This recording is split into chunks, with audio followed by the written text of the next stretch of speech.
नमस्कार, मी वैशाली पाल। मीडिया प्लसच्या आजच्या बुलेटिनमध्ये आपलं सर्वांचं स्वागत आहे। तर चला पाहूया आजच्या ताज्या घडामोडी। आषाढी एकादशीच्या शुभ अवसर पर भारत विकास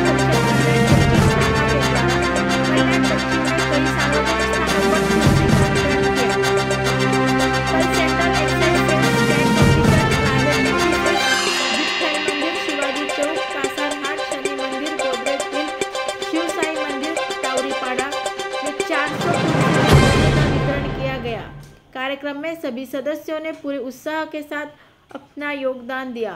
कार्यक्रम बेहद सफल रहा क्योंकि इस आयोजन के द्वारा हमारी शाखा ज़्यादा से ज़्यादा लोगों के संपर्क में आई।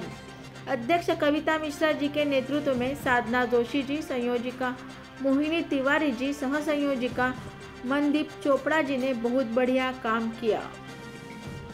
या होत्या आजच्या ताज्या घडामोडी। अशाच ताज्या घडामोडींसाठी परत भेटू। तोपर्यंत जय हिंद, जय महाराष्ट्र।